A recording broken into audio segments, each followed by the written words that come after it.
কলাগুৰু বিষ্ণুপ্ৰসাদ ৰাভাক আমি বিশেষভাৱে স্মৰণ কৰিব লাগিব। তেখেত নাছিল কি একেদৰে তেখেত এজন গায়ক, এজন ৰাজনীতিজ্ঞ, এজন বিপ্লৱী।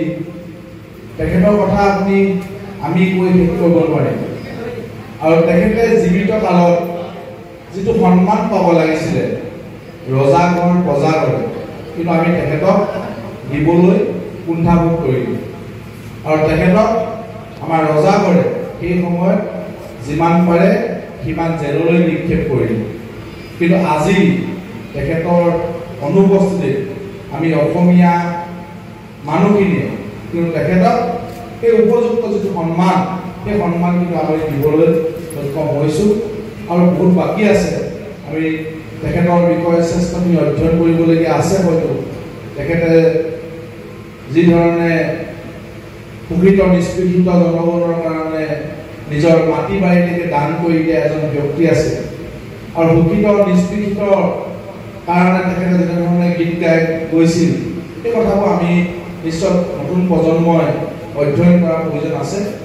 আৰু তেতিয়া আমি প্ৰকৃত এই অসমখন বা আমাৰ অসমীয়া সমাজখনক আমি প্ৰকৃতপক্ষে উপলব্ধি কৰিবলৈ সক্ষম হ'ম। গতিকে তেখেতৰ সৃষ্টিৰাজি, এই সৃষ্টিৰাজি আমি নৱপ্ৰজন্মই আমি জীয়াই ৰাখিব লাগিব।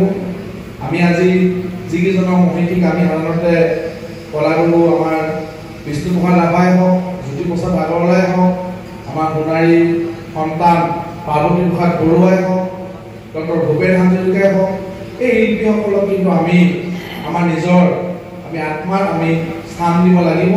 যে অনাগত সময়ত যাতে আমি উঠি অহা প্ৰজন্মই যে আমি প্ৰায় সকলো ল'ৰা ছোৱালীবিলাকে যাতে এই তেখেতসকলৰ কথাবিলাক আমি জানিবলৈ বা প্ৰত্যেকে শিকিবলৈ আমি লাগিব। তেতিয়া আমি প্ৰকৃতপক্ষে আমি অসমীয়া সমাজখন বা অসমখনক সেইসকল ব্যক্তিয়ে কেনেধৰণে ভাল পাইছিলে আমি সেই কথাটো উপলব্ধি কৰিব পাৰিম। নহ'লে আজিৰ যুগৰ আমাৰ যিবিলাক গায়ক আমি দেখিছোঁ, আচলতে সেইসকলক আমি শিল্পী বুলি ক'ব নোৱাৰোঁ। আজি কিন্তু শিল্পী বুলি কৈ দিছে বিভিন্ন ধৰণৰ কথা বতৰাৰ মাজত। কিন্তু সেইসকলৰ তুলনাত আমি সেইসকলক কিন্তু আমি চাব লাগিব তেনেধৰণে কেনেধৰণে তেখেতসকলে সৃষ্টিৰাজিৰ জৰিয়তে গোটেই সমাজখনত যেনেকৈ তেখেতে আগুৱাই লৈ গৈছিলে। তেখেতে ভাৰত স্বাধীনতা হোৱাৰ পাছত যে দেখিলে যে ভাৰতখন যেনেধৰণে হ'ব লাগে বা অসমখন যেনেধৰণে হ'ব লাগে সেইবিলাক তেখেতে পোৱা নেদেখিলে। গতিকে তেখেতে বিপ্লৱ কৰিছিলে। আৰু বিপ্লৱ কৰাৰ উদাহৰণ অসংখ্য আছে। আমাৰ শিৱসাগৰে হওক বা আমাৰ আপোনাৰ পাঠাকু মাহমুৱালৈকে তেখেতে যেনেধৰণে খগেন বৰবৰুৱা হওক, ষ্টেন বৰুৱা হওক, এই ব্যক্তিসকলৰ স্বাধীনত তেখেতসকল আহিছিলে বা সেই বিপ্লৱ কৰিছিলে।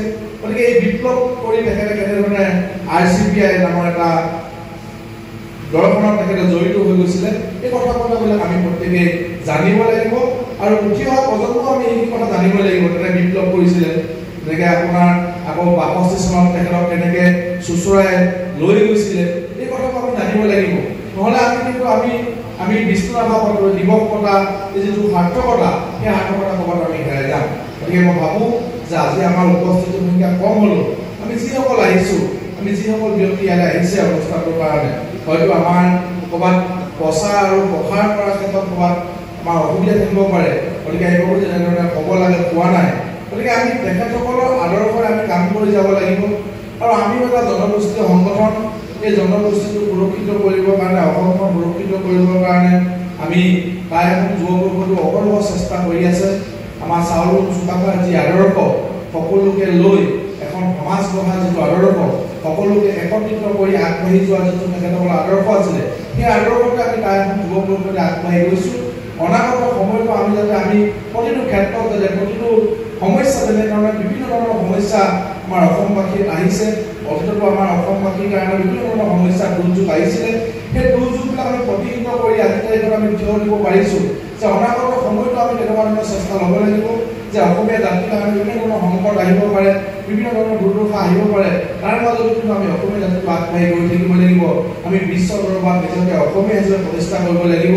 গতিকে আমি সকলোখিনি চেষ্টা অব্যাহত আমি প্ৰত্যেকে ৰাখিব লাগিব যে জাতীয় সংকট হ'ব পাৰে বিভিন্ন মুহূৰ্তত, জাতীয় সংকটৰ মুহূৰ্তত আমি হেলাৰভাৱে কেনেকৈ পাৰ কৰিব পাৰোঁ, জাতিৰ কিবা সমস্যা আহিলে আমি নিজৰ সমস্যা হিচাপে লৈ কেনেদৰে আমি আগুৱাই যাব পাৰোঁ, তেনেকুৱা ধৰণৰ চিন্তা চৰ্চা আমাৰ প্ৰত্যেকৰে থাকিব লাগিব। এইখিনিয়ে কথা। আপোনালোকৰ আগত ক'বলৈ সুবিধা দিয়াৰ কাৰণে মই পুনৰবাৰ উদযাপন সমিতিৰ কৰ্মকৰ্তা ধন্যবাদ আৰু কৃতজ্ঞতা জ্ঞাপন কৰি মোৰ ক'বলগীয়া মই চমু দুআষাৰ সামৰণি মাৰিছোঁ। ধন্যবাদ। ৰং বৈ বৈ জয় আই অসম।